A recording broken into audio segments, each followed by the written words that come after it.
শুভ দুপুর বন্ধুরা, আমরা খেতে বসে গেছি। হ্যাঁ বলো বলো বলো বলো। দেখো আমাদের আজকে কি কি রান্না হয়েছে। তা হচ্ছে পমফ্রেট মাছ, সর্ষে নাকি পোস্ত দিয়ে, সর্ষে পোস্ত বাদাম বাটা দিয়ে। তো বাদাম বাটা দিয়ে। তো এখানে আমি শসা নিয়ে চলে এসেছি, শসা কাটা হয়নি এখনো। দাঁড়াও, বাপিকে বলেছি। এই যে বন্ধুরা, ভাত স্যালাড হবে। বাড়ছি একটা একটা করে, দেখো একজন একজন করে ভাত বাড়বো।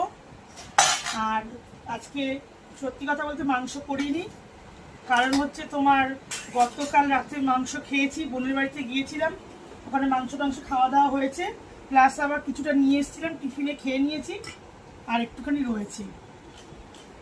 তো যাই হোক, আজকে রান্নাটা কি কি করেছি আগে দেখিয়ে দিই।